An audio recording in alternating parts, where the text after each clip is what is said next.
চট্টগ্রাম শাহ আমানত আন্তর্জাতিক বিমানবন্দরে প্রায় ২০টি স্বর্ণের বারসহ আতিয়া সামিয়া নামে এক যাত্রীকে আটক করেছে এনএসআই ও শুল্ক গোয়েন্দা এবং এই জব্দকৃত স্বর্ণের মূল্য প্রায় ২,৬০,০০,০০০ টাকা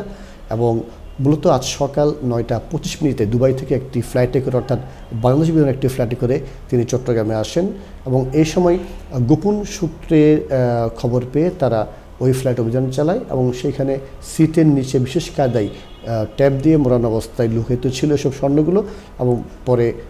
এসব স্বর্ণ উদ্ধার করা হয় এবং এটির বাজার মূল্য আমি আগে জানিয়েছি প্রায় ২,৬০,০০,০০০ টাকার অধিক হতে পারে এবং যিনি আটক হয়েছেন তিনি দুবাইতে একটি স্বর্ণের দোকানে সেলস অফিসার পদে কর্মরত ছিলেন। তার বাড়ি রাজশাহীর বোয়ালিয়ায় এবং তাকে এই মুহূর্তে চট্টগ্রামের পতেঙ্গা থানায় হস্তান্তর করা হয়েছে এবং তার বিরুদ্ধে মামলা রুজু করা হয়েছে।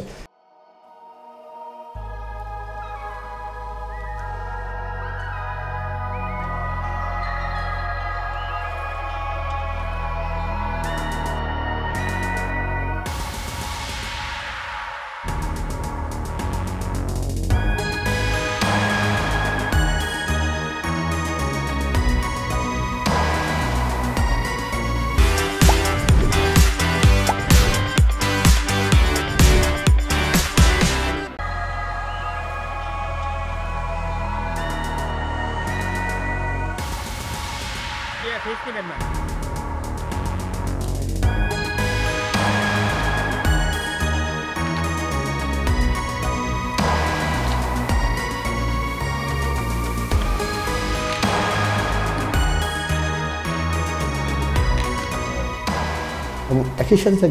আপনি জানাতে চাই গেল মাসের ৭ ডিসেম্বর চলতি মাসের ৭ ডিসেম্বর চট্টগ্রাম শাহ আমানত আন্তর্জাতিক বিমানবন্দরে প্রায় ৭৩৩ গ্রাম স্বর্ণসহ নাট্য অভিনেত্রী অনামিকা জ্যোতিকে আটক করা হয় এবং তার কাছ থেকে যে সমস্ত স্বর্ণ উদ্ধার করা হয় সেগুলোর বাজার মূল্য ছিল প্রায় ৭০ লাখ টাকা এবং আসলে কোনোভাবেই চট্টগ্রাম শাহ আমানত আন্তর্জাতিক বিমানবন্দর দিয়ে স্বর্ণের যে আপনার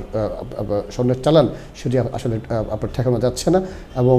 একের পর এক স্বর্ণের চালান আটক হলেও যারা এই ঘটনার সাথে জড়িত বা মূল হোতা তারা কিন্তু